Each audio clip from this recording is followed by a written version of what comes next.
Right now on the lineup, that sinking feeling. Good luck getting past this crater. South Jersey drivers are getting detoured around a huge sinkhole that is snarling traffic. And going nowhere. Philadelphia is one of the nation's most congested cities, according to a new study. So you wait until you hear how much time we typically spend stuck in traffic. Love at a cost. Valentine's Day is just a few weeks away, and this morning we are getting a new look at how much many of us are going to spend on the ones that we love. Those stories and more on today's edition of The Lineup. It is Tuesday, January 30th, 2024. The Lineup is brought to you by TD Bank, America's most convenient bank. Thanks for joining us. I'm NBC 10's Lucy Bustamante. And I'm NBC 10's Erin Coleman. Let's get you up to speed with what you need to know today, starting with Philadelphia's top cop and the district attorney. They are going to provide an update today on a deadly officer-involved shooting. This video, posted by a witness on social media, is raising a lot of questions about what led up to the shooting.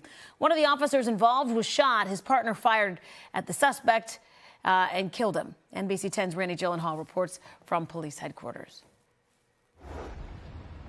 Well, today we should get an update from Philadelphia police and the district attorney as they investigate what happened inside a North Philly corner store that left one man dead, shot by police, and a police officer with a gunshot wound as well. We'll show you some video that was shot by a witness posted to social media. Tough to see what's exactly happening here, hoping the police investigation could shed some light. Authorities say one of their officers was shot during the struggle inside the store. The 9-year veteran of the force was injured and released from the hospital. The officer's partner, police say, then shot and killed the 28-year-old suspect, Alexander Spencer.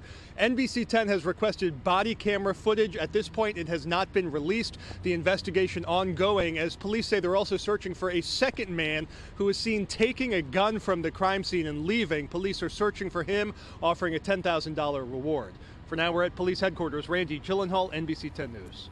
All right, thanks to Randy for that. Right now, South Jersey drivers, they've got to get around that traffic nightmare. Oh, my God, things huge. Yeah. A massive sinkhole closing part of a road in Mount Laurel, Burlington County. And that is where NBC 10's Matt DeLucia has more.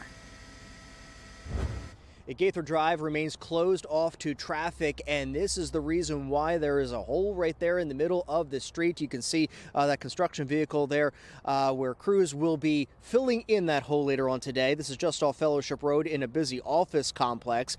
And a better look from Skyforce 10 shows that sinkhole and just how big that is. But Mount Laurel police, they warned people of the incident yesterday, and crews spent the day yesterday trying to drain the water from the hole. Next up, officials say they are going to repair a water line that's underneath, and then they still have to fill the hole and pave it. So there's still quite a bit of work to be done to get this road reopened. But as of now, there's no work being done here as of this morning, but the heavy equipment is on scene right at the spot of the sinkhole, and police have this area blocked off. Officials do believe that this area of Gaither Drive will be closed throughout the rest of the day. In Mount Laurel, Matt DeLucia, NBC 10 News. New this morning, SEPTA will be taking a closer look at this train that stopped on the tracks for 2 hours because of mechanical issues. This is video from Skyforce 10 over the scene around 11 o'clock last night at the York Dauphin stop on the Market-Frankford line. This was first reported as a possible derailment, but SEPTA investigators say the train never left the tracks. SEPTA brought in shuttle buses to move passengers along the rest of the route. This morning, we are also hearing from SEPTA riders about potential service cuts and fare hikes if the state doesn't come through with more money. And according to SEPTA, an annual budget deficit of $240 million would start this July. And that is when federal COVID funds will run out. That budget deficit could mean cuts to 20% of all services, along with a 30% fare hike. Only thing we could do is hope it doesn't happen. It'll cause a hardship for anyone. Governor Josh Shapiro says in his budget proposal he's calling for $1.5 billion in new state funding for public transit, potentially saving SEPTA from cuts. But he wants the system to be safer and cleaner. In a statement, SEPTA says, quote, "We are committed to addressing these concerns so that all SEPTA riders can feel safe as they travel where they need to go," end quote. Well, happening today, the superintendent for the school district of Philadelphia will deliver a State of the Schools address. Tony Watlington will celebrate success for students, but raise concerns about something else. We're talking about money. He said the district will need more money very soon. During a preview with NBC 10's Lauren Make, Watlington said $1.2 billion in federal funding that came to the district during the pandemic, well, that's running out. That's going to end in September. He's hopeful the governor's upcoming budget announcement will help to fill that hole. Okay, this next story, it's going to be no surprise if you drive anywhere in Philadelphia. Absolutely. There's a new report that ranks the city in the top 10 most congested cities in America. TomTom Technology, you remember those, the TomTom? Released its annual traffic index for 2023. It says driving in Philadelphia's rush hour costs time and money. Yeah, no kidding. Data shows drivers spend 106 hours on the road during rush hour. 30 of those are due to congestion, and that's nearly enough time to read 21 books, or maybe listen to them, right? So TomTom also found that drivers spent more than a day stuck in rush hour congestion in 2023. That's an hour and 40 minutes more than 2024. So the worst time to hit the road was Thursdays between 5 and 6 p.m. Isn't that interesting? I wonder what it was before COVID, if it was Friday at 4. Right? It was, yes, 100%. Yeah. Now Thursday's the new Friday because so many people work from home. You're still working, but you don't have to commute. Well, yeah. That's it. Yeah. All right, a 10-month-long rehab project begins today on the new Hope-Lambertville Bridge. And today, actually, this morning, drivers headed into New Jersey will be detoured to a nearby toll bridge. That detour is expected to continue through September. Pennsylvania-bound traffic will be able to use the bridge, but with a lane shift, and the bridge walkway will remain open during that project. All right, we have a very special series coming up all next week on NBC 10 News Today. Building Philadelphia, it's looking into the massive construction projects that are happening all over the city. From capping I-95 to stitching Chinatown to overhauling 30th Street Station, our team of reporters is taking a deep dive into these years-long projects that are really changing Philadelphia's landscape and how they'll be impacting millions of people here in our area.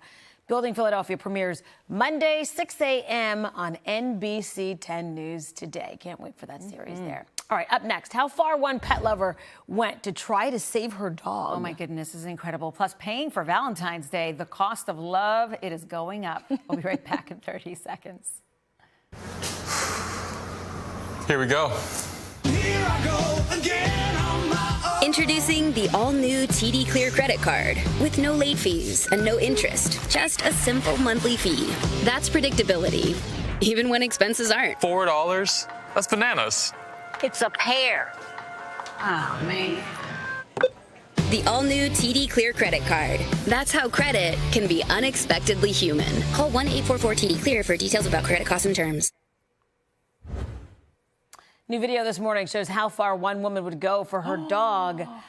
You got to check this out. She's caught on camera clinging onto the hood of her car after her dog was stolen in downtown L.A. The alleged dog nappers, they were in that car that she was holding on to. The dog owner told police she was having lunch in front of a Whole Foods when she tried to stop 4 thieves from getting away from her dog. She is still looking for her puppy. That is so sad. That's a shame, but you know, it's one of those French bulldogs, and that's what people are stealing these days. Absolutely. Such a shame. Oh, my goodness, so dangerous. All right, let's take it to South Jersey now. A girls' high school basketball team is playing for more than wins and pride. So this is in Cinnaminson. Last night, dozens went out to Cinnaminson High School for the team's Hoops for Hope fundraiser. They are playing to support middle school PE teacher, Mr. Schroeder, who was recently diagnosed with cancer. Oh, my goodness, they love him. Donations and sales of refreshments and T-shirts that can help pay for Mr. Schroeder's treatment. He says that he is floored by the community's love and support. People ask, are you going to cry? I didn't know. I did not cry. I'm not going to cry. But, yeah, this is unbelievable to see the crowd and all the kids, the girls, the parents. It's really cool. Mr. Schroeder plans to keep working while he undergoes treatment. The students also honored a referee who is a cancer survivor. That's beautiful. Wow. Absolutely beautiful what they're doing there. Way to go, kids. Yeah. All right, in Delaware, the Department of Transportation congratulating 3 young students for winning its Name That Plow contest. This is so cute. You're going to get a kick out of the names they came up with, too. 4th grader Sophia won in Sussex County with the name Ice Ice Blady. Kindergartner Parker came up with the name Melton John in Kent County.